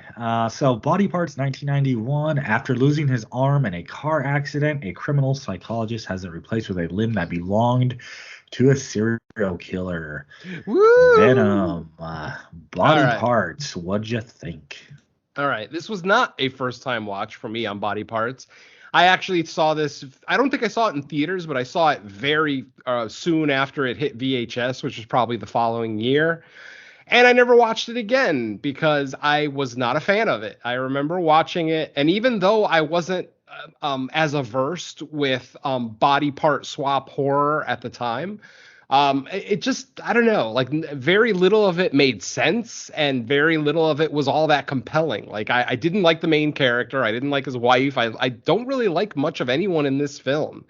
Be it their roles or their performances, maybe it's more on the writer than it is the performers. But yeah, I just remember not really digging the movie too much. So this was a second time watch for me, but like I said, it might as well have been a first watch because it was like 31 years apart or 30 years apart between watches. And I can say that 30 years later, I still don't like this movie very much. Pretty much for the same reasons I didn't like it the first time. I still kind of bitch about it. It's not a very compelling movie. If I would have seen this before Mad Love, maybe I would have had a slightly higher opinion of it. But whenever we do movies, for the podcast, I always watch them chronological. I'll watch the older movie first. And I think Body Parts kind of suffers because I watched Mad Love one day and I watched this the next. And yeah, you just see how much worse the execution is here on Body Parts. They try to kind of have a little bit of a swerve by giving you two villains. Basically what Mad Love kind of tried to do, but kind of gave up on it right away. They actually do here, where we actually do have a mad scientist plus a Rolo type character, the ex-con who was executed, blah, blah, blah. And I don't know, I just didn't really enjoy this as much. Like I said, at no point was I riveted, was I really into the story. They give you no scientific explanation as to how any of this is happening, how you get a body part from someone and suddenly you turn into that person's personality. Like it almost doesn't, like Mad Love made more sense because it was just the guy's hands.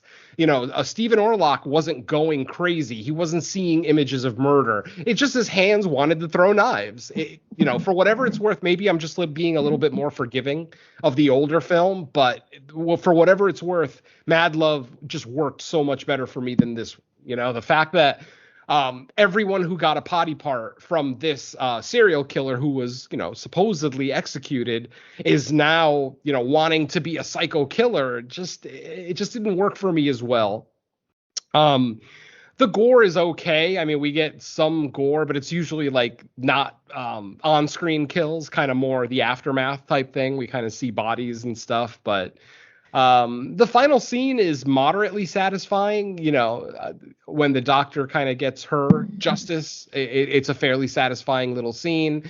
The serial killer himself, he's such a joke the whole movie. Like, even though we see him driving and shooting weapons, and he just never comes off as a real threat to me. He's a puzzle. He's a puzzle being held together with string, and it just comes off as funny. Huh?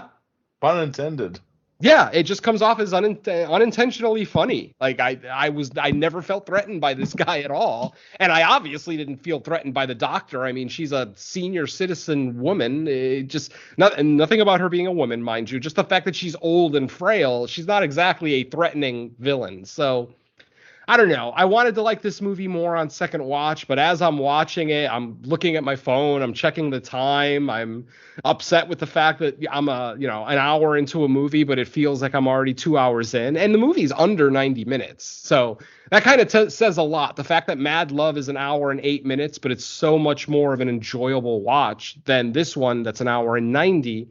And it is actually a more fleshed out film, with more character development and even, some post, an epitaph type scene where we kind of see our characters living their post replacement life, blah, blah, blah. So even though this one definitely feels more like a Hollywood production, something that we're more used to today, I'll take Mad Love any day of the week over this one. The acting is better. The writing is better. The fact that there's a little bit of unintentional comedy in Mad Love and intentional comedy, it just flows so much better as an experience, as a viewing experience. Body Parts is an average to slightly above average film at best. It's not something I would call good. It's not something that I would really revisit with any regularity. I don't want to call it a bad film. It's just a lot of been there, done that. And the fact that we don't get any kind of new explanations or new science behind why all of this is happening just it does very little for me. So not a bad film, but nothing that I'll ever revisit unless I have to. And yeah, definitely no performances in here that, to write home about. Though Brad Dourif wasn't terrible. Ultimately it's not really his movie. So, he can't save it. he tried, but he tries really hard, but he can't. All right, Derek, opening thoughts on Body Parts. I've seen this movie before. I did watch this for the 91 show. Oh, nice. It didn't make my top 10. Sense?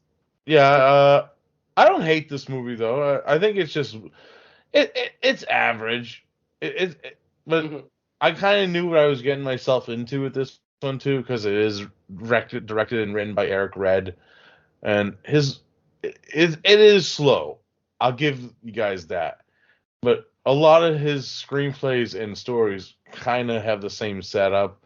Like he wrote The Hitcher, Near Dark. They're very slow moving to begin, and then they have like this crazy batshit third act. And this one follows in suit with what he's written before, But yeah, Jeff Fahey, he's Jeff Fahey. He plays his character from fucking Psycho 3 in every movie.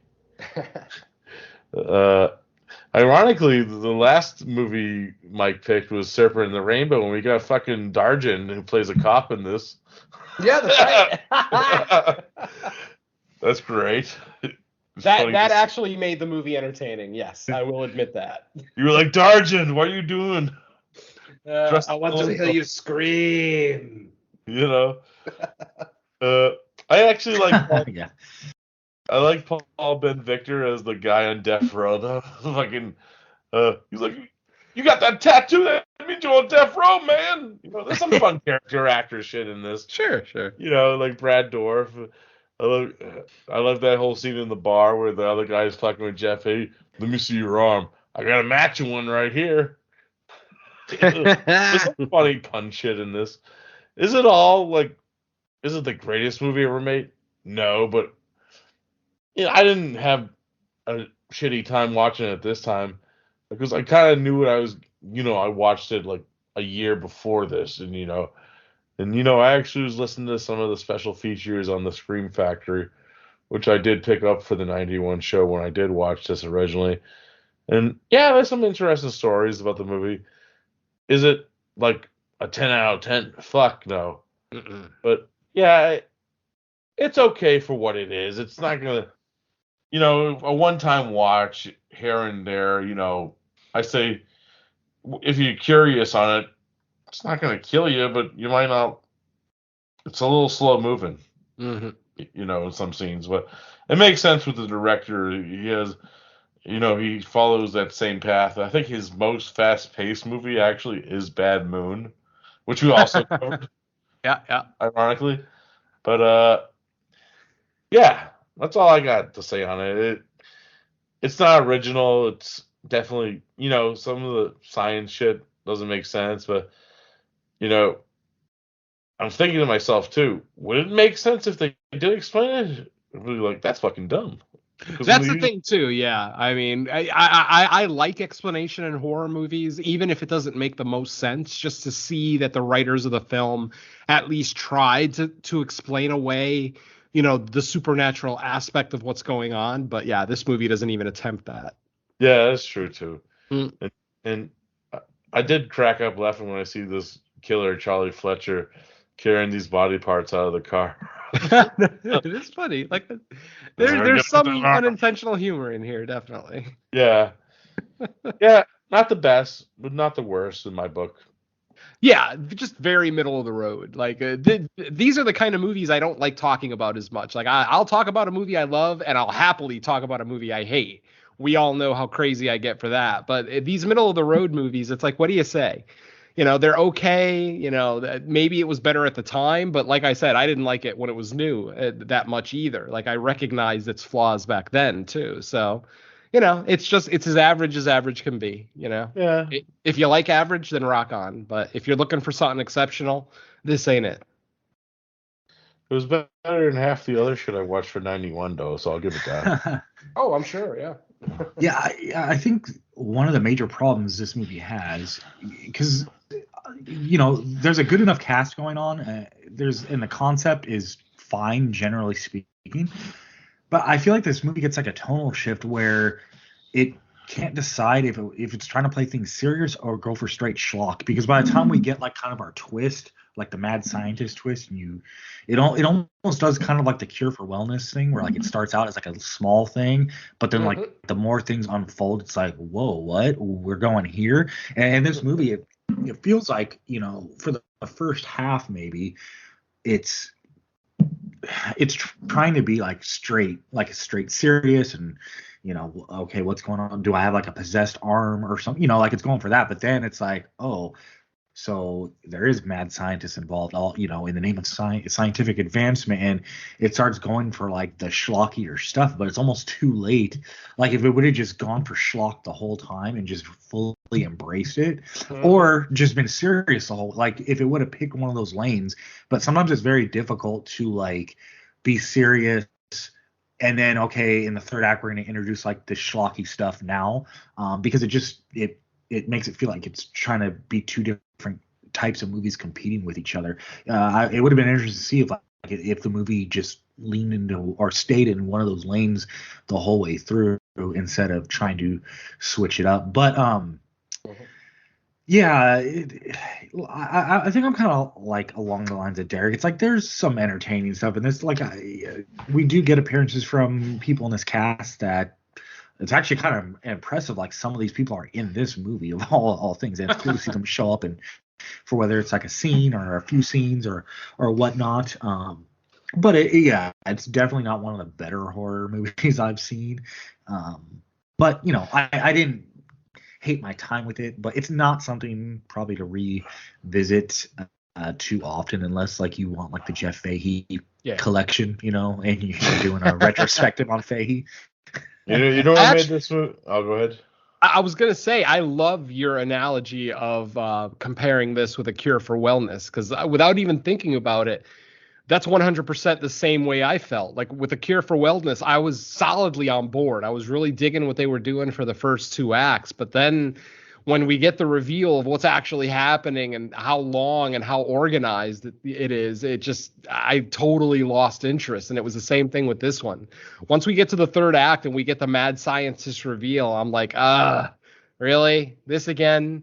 And that's probably, why, because I tend to do that a lot. I've done that with better movies too. I mean, I did that with The Night House last year, a movie that was universally praised, but I was kind of lukewarm on it because, and I talked about it when we actually reviewed it on Fresh Cuts. It's like once I saw the analogy, or once I saw the connection between The Night House and another horror franchise, I just kind of lost interest. And that could be what happened with Body Parts, is that once I saw where the third act was going, it just kind of reminded me also of another movie that we just brought up, Serpent and the Rainbow, and how the third act of that movie goes completely fucking bonkers and against everything that was happening in the first two acts of the film. So, yeah, I guess we can call it the Malignant syndrome, where the third act is just so much different from the first two acts that it kind of leaves you reeling, and sometimes it's good and sometimes it's not. Yeah, the only advantage I guess I would give this over Cure for Wellness is at least this does it in 90 minutes, where Cure for Wellness was like, I think over 2 hours. I mean, I remember that movie just kept going on and on, and it just kept getting bigger and bigger, and I'm like, geez, like what is this? Like A Cure for Wellness at like the hour and 40-minute mark, you're like, I don't even remember what movie I was watching in the beginning, because it feels like this is a totally You're like, damn you, Dan DeHay, get off the screen. Really? Yeah, it's like they wanted a cure for the first half of the movie because it turned into like a whole different thing. You were the worst fucking Green Goblin ever. Get off the screen. I mean, they probably thought they're doing a good thing by going so over the top with the third act, but it's like, once you establish the tone of the film, if you're going to take that much of a left turn, you better be very confident that it's something that people are going to be into. And, as I've already said, sometimes it works and sometimes it doesn't. So at least this movie had great shotgun head explosions and like Cure for Wellness though. Oh yeah, by far, definitely. because it's like the schlocky stuff we do get. It's not that I really necessarily disliked it or anything. It's just a matter of like you're seeing it unfold and you're like, where did all this come from what we got? You know, it's like, how did we get down this road? Lethal weapon car chase and shit. Yeah. And it's like Jeff Fahey being all serious, and then like 20 minutes later, a guy's driving around with body parts. You're like, what the hell? And for me, I mean, I completely lost it when we first see Frankenstein carrying a shotgun and wielding a shotgun. I completely lost it. Once we saw that guy, you know, the serial killer sewn back up at the end and then wielding a fucking double barrel shotgun, excuse me, I just completely lost it. I'm like, yeah, I'm done. This movie has completely lost me. No, I was like, when I just saw the tank of body parts, I'm like, oh, that's where Crank 2 got it from. There you go. Oh my god! And I'd rather watch Crank 2 any day of the week. And that's not even that great. Triple feature this with RoboCop 2 body parts and Crank 2, and that's. Man, you're a better man than me if you survive that marathon. RoboCop 2 is the best movie out of all three of those. Oh, by far. Oh, absolutely. Oh man.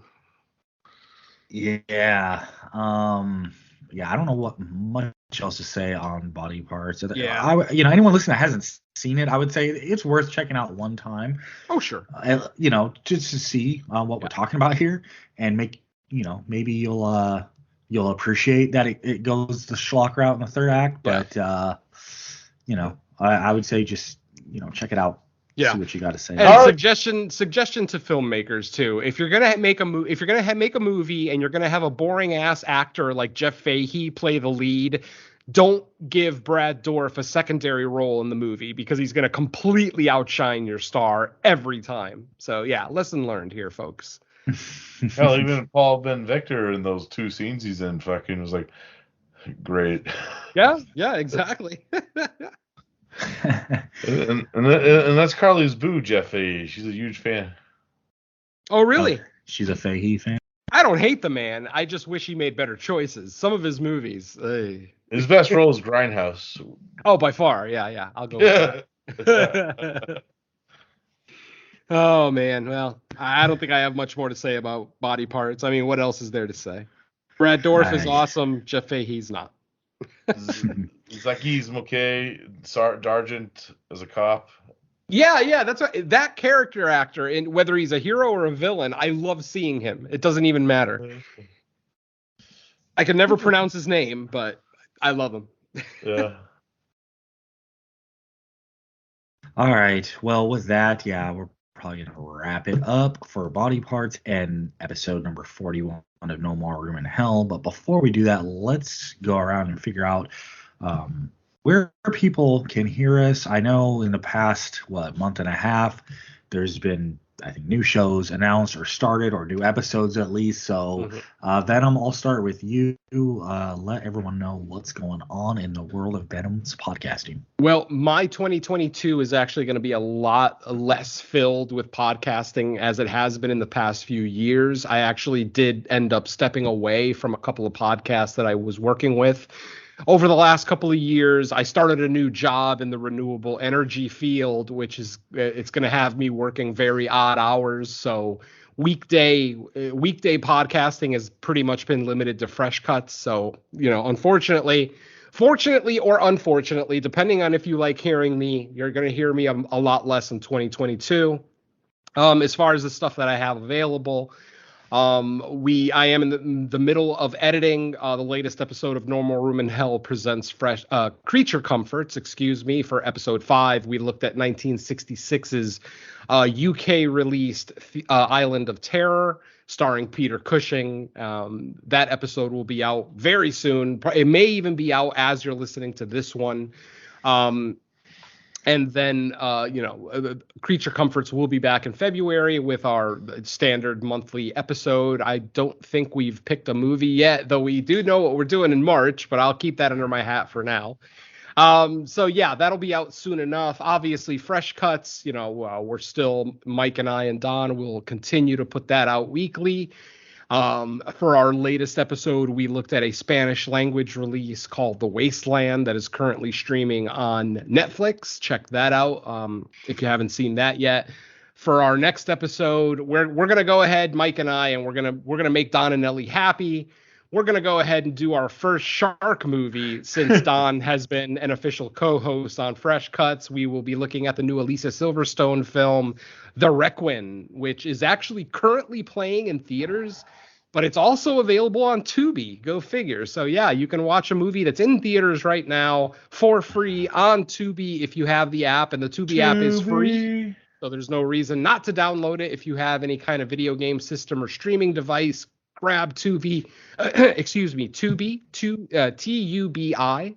It is, like I said, a free streaming app that has a lot of horror on there. There are a lot of horror films. You do have to deal with commercial breaks as it is a free app, but at least everything is free, so check that out. And then that's it for me, Mike. The only other shows that I will continue to work with, obviously, Underwater Kaiju from Outer Space.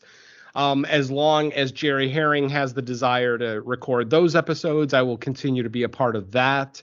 And then in the Mic of Madness, I actually did speak with Rebecca this week. We are planning on doing an episode in February, which will be our tribute to 1993. Our last episode, if you haven't heard it, it was a tribute to 1981. I'm not sure if that's something that we're going to continue doing moving forward, but it's just something easy for us to throw together. So look out for that sometime in February, right here on the Dark Discussions Podcast Network. And that's it from me, Mike. Like I said, much less podcasting from me in 2022, unless I start getting paid for it, then maybe. All right, let's move on over to Derek. I know there's going to be some crossover with Venom, obviously, but what else do you got in the books for 2021? Honestly, or 2022, actually. Honestly, so far, Creature Comforts is the only thing I have coming up. That's it. All right. Boo that you don't have more coming out, not boo that. I have a few guest spots coming out. They just haven't. They have a few guest spots coming out. They just weren't released yet. Good deal. Yeah, and Cinema Attack will be returning. We just haven't decided what we were doing and haven't recorded yet. Cool. All right. Well, for myself, yeah, it's pretty much this and Fresh Cuts, the mainstays. The ones you would expect. I know we're at the end of January, so February, it is the shortest month of the year, but we'll try to get 2 episodes out if we can. I mean, if we're back and don't have too much other stuff going on, let's plan for that. But you never know. Yeah. But with that said, let's see what else. I think that's it for me. I know I recorded a Burning for Springwood sometime in December. I just can't remember if Gary already released it or not. I mean, I would say if talking about Freddy's Nightmares, if talking about Freddy's Nightmares shows interest anyone, you can find it on Legion. Just look it up on the Cinema Beef feed. It'll be there. We're actually our next episode will be the final 2 episodes of the first season. So I'm happy to say we made it that far. There's 2 seasons. Oh boy. Yeah, and I don't know if the second season has as many episodes. I didn't look through the episode list, but I hope they're more exciting than that episode you tried to make me watch the guest on it because I fell asleep. I mean, I would love to say it is, but it all goes downhill after the first episode. Yeah, I would say it's a type of show where like you're gonna find like random gems in there, but even comparing it to like the other anthology shows of the time, like a Tales from the Dark Side or Monsters, I would say Freddy's Nightmares is easily like the bottom of those. Now, there's probably shows that that might be worse of the time, and I just don't remember them as well. But out of like the main big ones that where people remember the names, I would say episode for episode, Freddy's Nightmares is the least good so far. Yeah, which breaks my heart to say because I am a Freddy and a Nightmare on Elm Street guy, but you know the shows rarely reflect really anything from the movies, so can't really convolute the two. But yeah, that said, Venom already mentioned what's coming up on Fresh Cuts. So I guess with that, that's going to do for episode 41.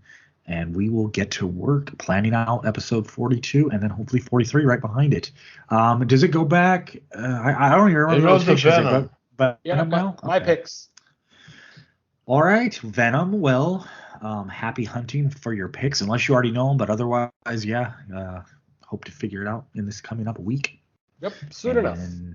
Yeah, so that's gonna do it. Thanks everyone for listening. Thanks for bearing with us. I know it's been longer than usual between episodes, but hopefully it seems weird. It's already the end of January to say hopefully you had happy holidays, but hopefully happy Valentine's Day. Yeah, there you go. Happy Valentine's Day, folks. Happy Valentine's Day, motherfuckers. And maybe we'll say it again if we get our next episode out before then. Yeah, man. We'll be spreading the love. The love never stops. Where's the love? One love, one love. This is for Tupac. Yeah. All right. So we're gonna get out of here now. Thanks for listening. We will catch you next time. Let's say bye to the listeners. Goodbye, everybody. Adios, folks. Peace out. Yeah.